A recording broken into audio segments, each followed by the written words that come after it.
یوم آزادی کے موقع پر یہاں جمع ہوئے ہیں صدر مہمان خصوصی معزز اساتذہ اکرام اور میرے ہم جماعت ساتھیوں، السلام علیکم۔ میرا نام عائشہ انصف ہے، میں جماعت ہفتے میں زیر تعلیم ہوں اور میں آپ سب کے سامنے ایک تقریر پیش کرنا چاہتی ہوں۔ ملیں گی منزل مقصود ہم یہ ایمان رکھتے ہیں، ہم اپنی رہنمائی کے لیے قرآن رکھتے ہیں۔ ملیں گی منزل مقصود ہم یہ ایمان رکھتے ہیں، ہم اپنی رہنمائی کے لیے قرآن رکھتے ہیں۔ وفاداری وطن سے ہوں یہی قرآن کہتا ہے، ہم اپنے دل کے ہر گوشے میں ہندوستان رکھتے ہیں۔ ہر سال کی طرح اس سال بھی ہمارے اسکول میں یوم آزادی کا جشن بڑے ہی جوش و خروش کے ساتھ منایا جاتا ہے۔ 15 اگست 1947 کو ہندوستان سرکاری طور پر ایک آزاد ملک بن گیا، جس نے تقریباً 200 سال برطانوی حکومت کا خاتمہ کیا۔ یوم آزادی ایک قومی تعطیل ہے جس میں اسکولوں، دفاتر اور مختلف عوامی مقامات پر تقریبات ہوتی ہے۔ مرکزی تقریب دہلی کے لال قلعے میں پرچم کشائی کی تقریب ہے، جہاں وزیر اعظم خان سے خطاب کرتے ہیں۔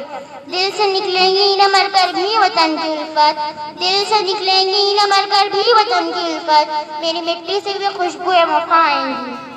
آج ہم اس خوشی کے موقع پر خلوص و محبت کے ساتھ آزادی کی لڑائی میں حصہ لینے والے عظیم رہنماؤں اور شہیدوں کو یاد کرتے ہیں، جنہوں نے اس ملک کی آزادی کے لیے اپنی جانوں کی قربانی دی، ڈنڈے لاٹھیاں کھائیں، کئی بار جیل گئے اور اپنا سب کچھ اس ملک کی آزادی کے لیے قربان کر دیا۔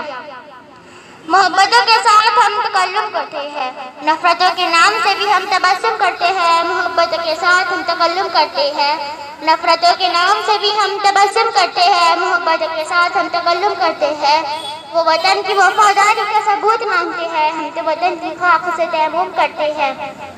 اس آزادی کی تحریک میں شہید اشفاق اللہ خان، شہید بھگت سنگھ، مہاتما گاندھی، مولانا ابوالکلام آزاد، پنڈت جواہر لال نہرو، ڈاکٹر بابا صاحب امبیڈکر وغیرہ نے عدم تشدد کے ذریعے آزادی حاصل کرنے کا عزم کیا۔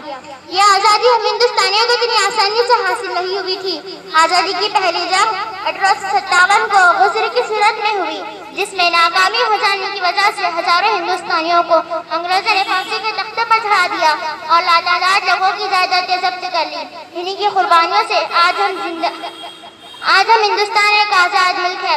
ہتھیلیوں پر سر رکھ کر لڑنے والے ہی وہ بہادر تھے جن کے لیے شاعر نے کہا ہے، مٹ گئے خود پر نہ مٹنے دی وطن کی آبرو، مٹ گئے خود پر نہ مٹنے دی وطن کی آبرو، ان شہیدان وطن کو بارہا میرا سلام۔ یہ لڑائی بھارت ملک کی اجتماعی لڑائی تھی۔